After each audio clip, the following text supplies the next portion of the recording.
Hello students. तो कैसे हैं आप लोग? आई होप आपकी भी पढ़ाई बढ़िया चल रही होगी। तो लास्ट में बेटा हम लोग कंप्लीट कर चुके थे एरर वाला पोर्शन। आज बेटा हम लोग स्टार्ट करेंगे डायमेंशंस। तो चलो भाई स्टार्ट करते हैं डायमेंशंस। तो सबसे पहले डायमेंशन में पढ़ेंगे dimensions of physical quantities. Dimensions of physical quantities.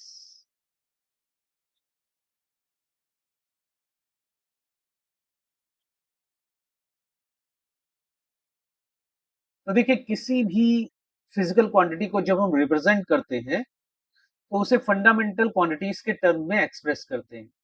तो उन्हीं फंडामेंटल जो क्वांटिटीज होती हैं उनकी जो पावर्स होती हैं उन्हीं को ही हम कहते हैं dimensions of that physical quantities.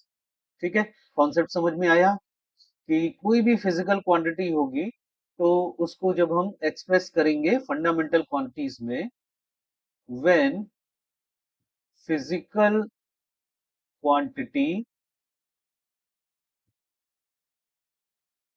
Express in terms of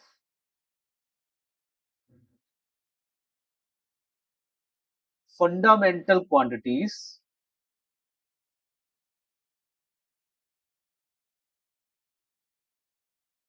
then powers of fundamental quantities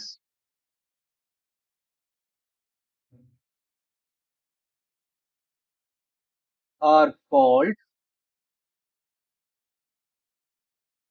dimensions of that physical quantity।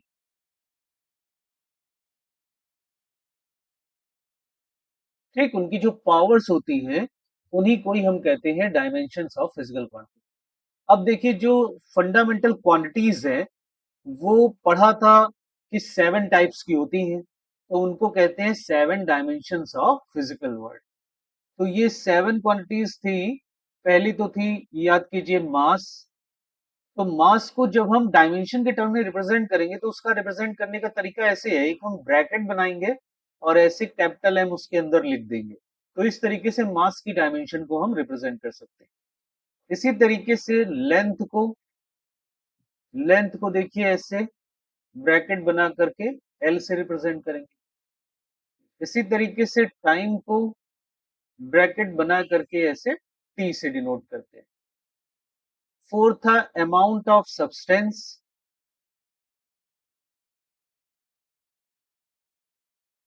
इसको एम ओ एल मोल से रिप्रेजेंट करते हैं। इसी तरीके से फिफ्थ था ल्यूमिनस इंटेंसिटी। इसको सीडी से रिप्रेजेंट करते हैं। Sixth, current. करंट को एम्पियर से डिनोट करते हैं, ए से। Next, temperature. और टेम्परेचर को हम केल्विन यानी के से डिनोट करते हैं इस तरीके से। तो इस तरीके से 7 डायमेंशंस को हम रिप्रेजेंट करेंगे। और जब किसी फिजिकल क्वांटिटी को इनके टर्म्स में हम रिप्रेजेंट करेंगे या एक्सप्रेस करेंगे तो उनकी जो पावर्स होंगी वही उसकी डायमेंशन होगी। जैसे एक एग्जांपल अगर हम ले, सपोज दैट हम स्पीड की डायमेंशन निकालना चाहते हैं, तो स्पीड इक्वल टू होता है डिस्टेंस अपॉन टाइम। तो डिस्टेंस की डायमेंशन हो जाएगी एल और टाइम की डायमेंशन हो गई टी। इसको ऊपर ले जाएंगे तो ये ऐसे बन जाएगा L T to the power -1। तो यहां पर देखो जो लेंथ है उसकी पावर 1 है। तो हम कहेंगे कि स्पीड में जो लेंथ की डायमेंशन है, डायमेंशन ऑफ लेंथ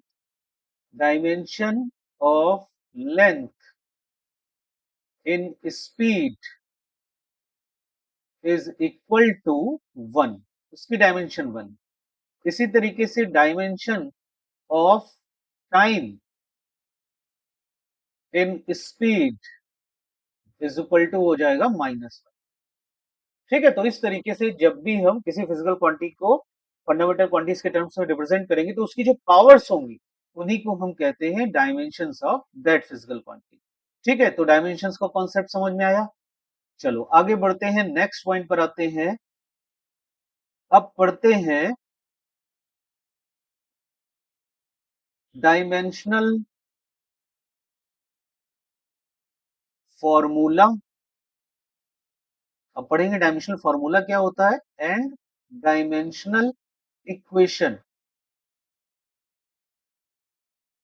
इन दो चीजों को हम लोग पढ़ेंगे, dimensional formula and dimensional equation. तो देखिए, जब भी किसी फिजिकल क्वांटिटी को हम रिप्रेजेंट करेंगे फंडामेंटल क्वांटिटीज के टर्म में, जैसे अभी पीछे हम लोगों ने देखा, यहां पर हम एक और एग्जांपल ले रहे हैं फोर्स का।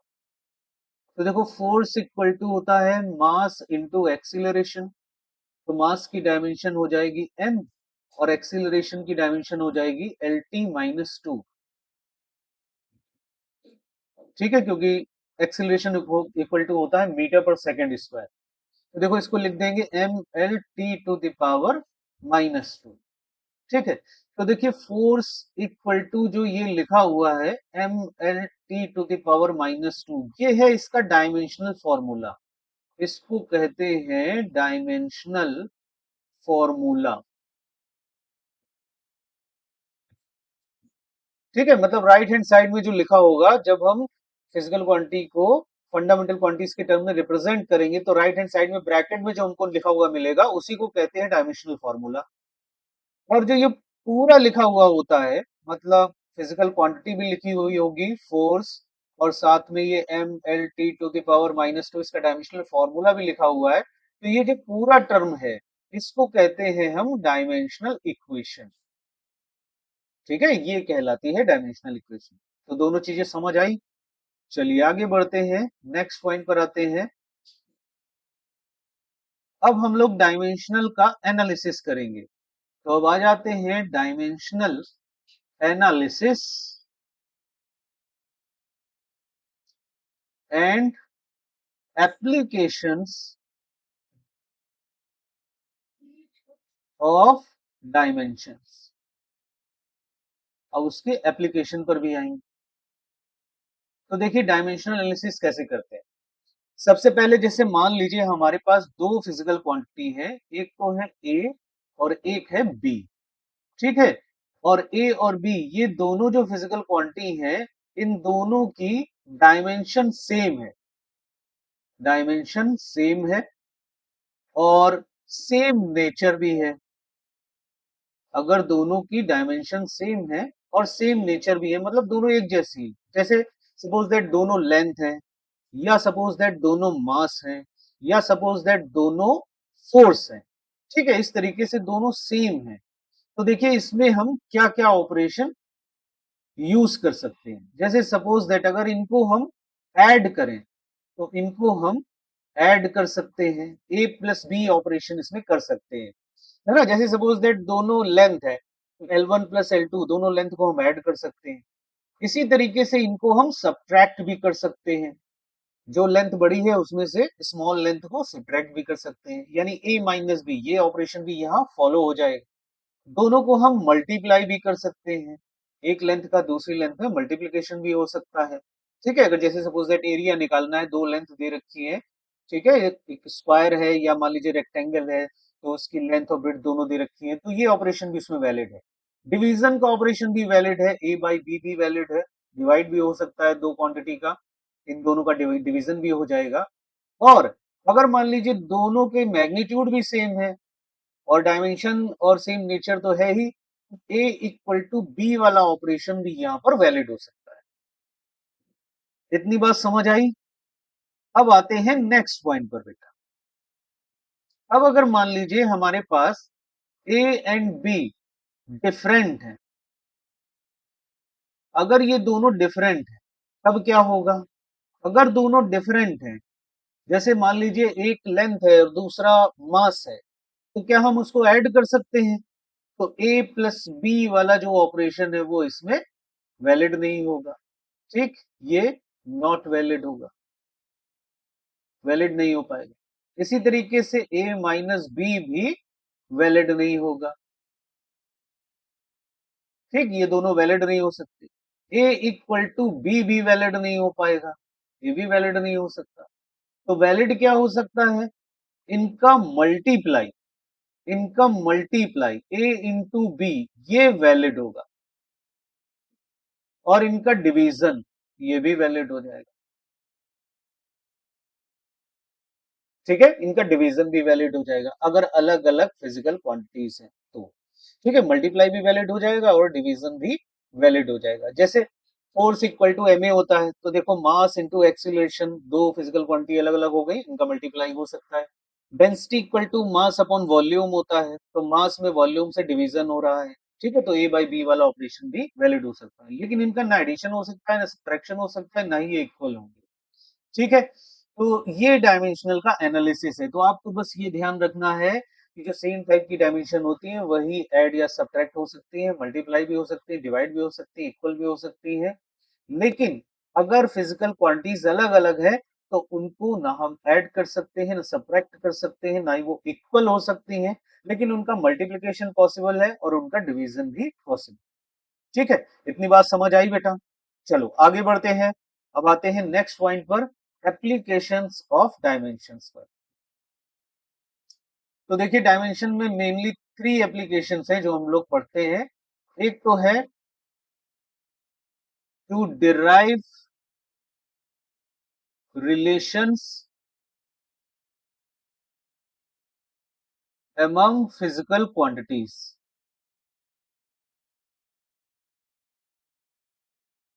जो फिजिकल क्वांटिटीज होती हैं उनके बीच में हम रिलेशन डिराइव कर सकते हैं।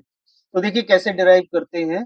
जैसे एक एग्जांपल लेते हैं, सपोज दैट मान लीजिए हमारे पास एक सिंपल पेंडुलम है, इसकी लेंथ एल की दे रखी है और इसका मास एम का दे रखा है, और यहाँ पर acceleration due to gravity G का है जो डाउनवर्ड डायरेक्शन में लग रही है।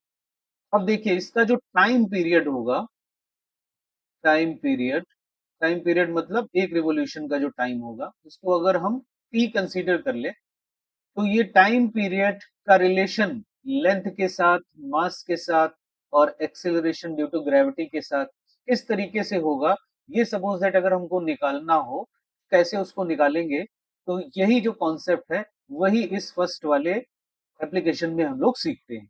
तो चलिए स्टार्ट करते हैं। तो देखिए हम एज्यूम कर लेते हैं यहाँ पर इस तरीके से कि जो टाइम पीरियड है वो मास की पावर ए, लेंथ की पावर बी और जी की पावर सी, इस तरीके से इन तीनों क्वांटिटीज पर डिपेंड करता है।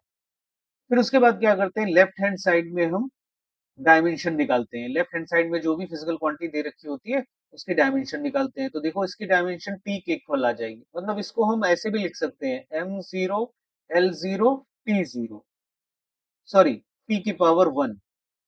ठीक, इसको ऐसे भी लिख सकते हैं क्योंकि m की तो कोई डायमेंशन है नहीं इधर, तो m की पावर 0 लिख सकते हैं। l की भी कोई डायमेंशन नहीं है तो l की पावर भी 0 लिख सकते हैं, लेकिन टाइम की डायमेंशन है तो t की पावर 1 हो जाएगा। तो LHS वाली डायमेंशन जो है वो ये आ गई, ये आ गई हमारी LHS की डायमेंशन लेफ्ट हैंड साइड। अब आ जाते हैं राइट हैंड साइड में, RHS में। तो राइट हैंड साइड में जब हम आएंगे तो ध्यान से देखो हमारे पास जो टर्म दे रखे हैं इनकी डायमेंशन क्या बनेगी। देखो m की पावर है a, l की पावर है b और एक्सीलरेशन होता है LT-2, इसकी पावर है c। तो राइट हैंड साइड में अब क्या करना है, मास वाले सारे टर्म एक साथ कर लेने हैं। तो मास वाला तो वैसे यहाँ पर एक ही है तो m की पावर a हो जाएगा। फिर उसके बाद l की पावर b है और एक l की पावर c यहां से भी आएगा, तो पावर्स जो है वो ऐड हो जाती हैं तो b प्लस c हो जाएगा और t की पावर -2c हो जाएगा। ठीक है, ये राइट हैंड साइड की आ गई डायमेंशन। अब क्या करेंगे, राइट हैंड साइड और लेफ्ट हैंड साइड की जो डायमेंशन आ रही है टर्म्स की, उनको हम कंपेयर करते हैं। ठीक है, LHS एंड RHS कंपेयर करें। तो देखो कंपेयर जब हम करेंगे तो लेफ्ट हैंड साइड में मास की डायमेंशन तो 0 है और राइट हैंड साइड में मास की डायमेंशन जो है वो a है, तो a की वैल्यू 0 के इक्वल हो जाएगी। ये हमें एक फर्स्ट इक्वेशन मिली। इसी तरीके से लेंथ वाले टर्म को कंपेयर करना है तो b प्लस सी की वैल्यू भी 0 के इक्वल आ जाएगी, ये सेकेंड वाला टर्म आ गया। अब थर्ड वाला टर्म टाइम वाला, तो देखो ध्यान से, -2c की वैल्यू 1 के इक्वल हो जाएगी। ये थर्ड इक्वेशन आ गई। तो थर्ड इक्वेशन से देखो c की वैल्यू -1/2 आ जाएगी। तो c हमें मिल गया यहां से। अब इस c को अगर हम सेकंड वाली इक्वेशन में रख दें तो हमको b मिल जाएगा। c की वैल्यू -1/2 रख देंगे तो यहाँ से b की वैल्यू 1/2 आ जाएगी। ठीक है, और a की वैल्यू तो हमारे पास है ही 0, वो पहले ही निकल आया था। तो अब देखो तीनों वैल्यूज निकल आई। तो अब क्या करेंगे, जो सबसे ऊपर वाला फॉर्मूला ये था हमारा, ये वाला फॉर्मूला, इसमें हम a b c की वैल्यूज पुटअप करेंगे और टाइम का रिलेशन बनाएंगे। तो ध्यान से देखो, टाइम प्रोपोर्शनल टू m की पावर a था तो a की पावर 0 हो जाएगा, l की पावर b था तो l की पावर 1/2 हो जाएगा, और g की पावर c तो g की पावर -1/2 हो जाएगा। तो यहां से देखिए, m की पावर 0 तो 1 बन जाएगा, तो l की पावर 1/2 और अपॉन में g की पावर 1/2, इसको ऐसे लिख सकते हैं।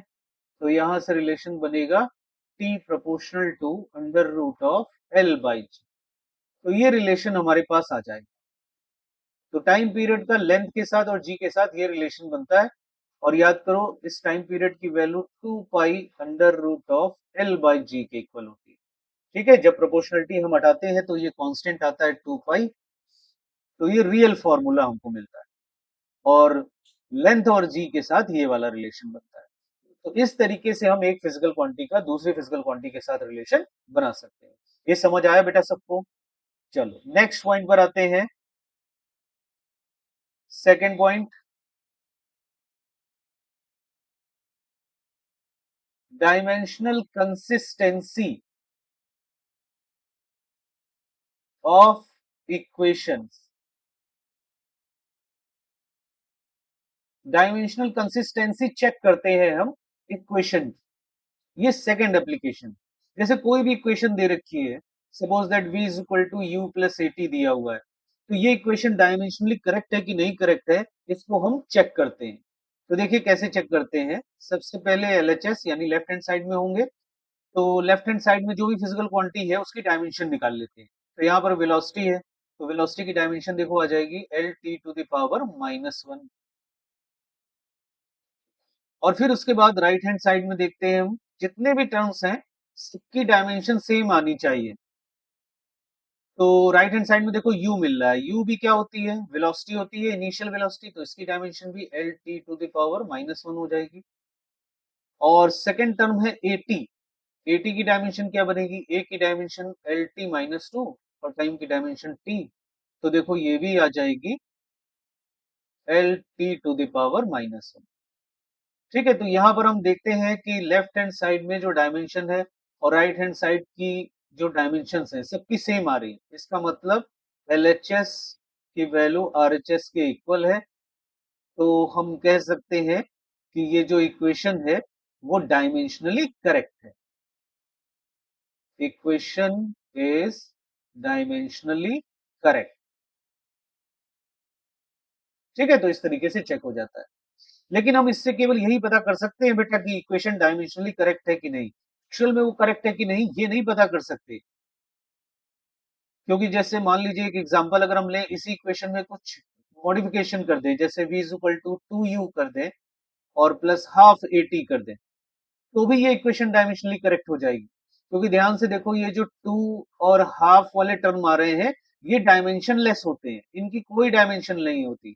जो कॉन्स्टेंट्स होते हैं इनकी कोई डायमेंशन नहीं होती, ये डायमेंशन लेस होते हैं।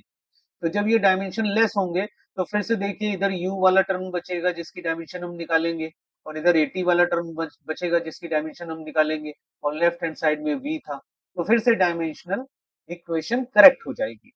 समझ में आ रहा बेटा? तो इस तरीके से हम इस प्रोसेस से केवल यही चेक कर सकते हैं कि कोई भी इक्वेशन डायमेंशनली करेक्ट है कि नहीं। चलो अगले पॉइंट पर आते हैं। थर्ड वाला इसका जो एप्लीकेशन है वो ये एप्लीकेशन है, इसमें हम एक यूनिट को दूसरे यूनिट में कन्वर्ट कर सकते हैं। Convert one unit to another. देखो किस तरीके से हम एक यूनिट को दूसरे यूनिट में कन्वर्ट कर सकते हैं। जैसे सपोज दैट उनको निकालना है 1 न्यूटन कितने डाइन के इक्वल होगा। यहाँ पर न्यूटन जो है वो फोर्स का एसआई सिस्टम है, मतलब एसआई यूनिट है, और जो डाइन है वो सीजीएस यूनिट है। ठीक है, तो हमको पता करना है कि 1 न्यूटन कितने डाइन के इक्वल होगा। तो इसको पता करने का तरीका ये है कि सबसे पहले तो क्या करते हैं कि जिस फिजिकल क्वांटिटी का हमें कन्वर्जन करना है उसकी डायमेंशन देखो क्या है। तो F इज इक्वल टू आ जाएगा ML T-2। ठीक है, ये डायमेंशन आ जाएगी फोर्स की। अब देखिए लेफ्ट हैंड साइड में हम ऐसे लिखेंगे, पहले एसआई सिस्टम की वैल्यू लिखेंगे 1 newton equal to, right hand side में मास, मास एसआई सिस्टम में केजी में होता है तो इधर लिखेंगे 1 kg। ठीक, यहाँ पर उसकी पावर 1 है। लेंथ, लेंथ मीटर में चलती है तो 1 मीटर की पावर 1 हो जाएगा। टाइम सेकंड में चलता है तो 1 सेकंड की पावर -2 हो जाएगा। एक इक्वेशन ये बन जाएगी। तो ऐसे एक इक्वेशन बना लेनी है। फिर उसके बाद दूसरी इक्वेशन बनानी है सीजीएस सिस्टम की। तो यहां पर लिखेंगे 1 सीजीएस इक्वल टू, सीजीएस में मास जो होता है वो ग्राम में होता है तो 1 ग्राम की पावर 1 हो जाएगा। लेंथ सेंटीमीटर में चलती है तो 1 सेंटीमीटर टू द पावर 1, और टाइम इसमें भी सेकंड में होता है तो 1 सेकंड की पावर -2। ये सेकंड इक्वेशन बन जाएगी। अब क्या करना है, इनको हमें डिवाइड करना है। तो 1 newton upon 1 CGS equal to, अब क्या करना है कि यहां पर ऊपर जो हमको ये केजी, मीटर ये दिखाई दे रहा है, और नीचे 1 ग्राम, सेंटीमीटर ये दिखाई दे रहा है, तो आपको क्या करना है, केजी को या तो ग्राम में बदल लेना है या ग्राम को केजी में बदल लेना है, जिससे ये जो यूनिट है वो कैंसिल आउट हो जाए। तो वही काम हमको मीटर वाले में भी करना है। तो देखो 1 kg को हम 10⁻³ ग्राम लिख दे रहे हैं, तो ऊपर भी ग्राम हो जाएगा नीचे भी ग्राम हो जाएगा, ग्राम ग्राम कैंसिल आउट हो गया।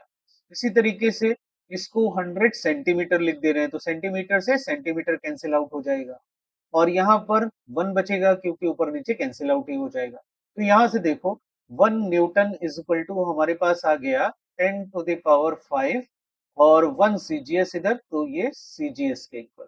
तो मतलब 1 न्यूटन की वैल्यू 10⁵ सीजीएस के इक्वल हो जाएगी। तो इस तरीके से हम एक यूनिट को दूसरे यूनिट में कन्वर्ट कर सकते हैं। ठीक है, तो ये थे डायमेंशन की एप्लीकेशन। तो हमारा डायमेंशन कंप्लीट हो गया बेटा। नेक्स्ट टाइम हम लोग कुछ क्वेश्चंस करेंगे, इंपॉर्टेंट क्वेश्चन डायमेंशन के ऊपर। ठीक है, तो आज का आपको लेक्चर कैसा लगा? अगर आपको लेक्चर अच्छा लगा हो तो बेटा लाइक और सब्सक्राइब भी कर दीजिएगा अगर आपने सब्सक्राइब तो नहीं कर रखा है, और वैसे अच्छा लगा हो तो लाइक जरूर कर दीजिएगा। चलिए मिलते हैं बेटा फिर हम लोग नेक्स्ट रन पर। तब के लिए best of luck and see you again.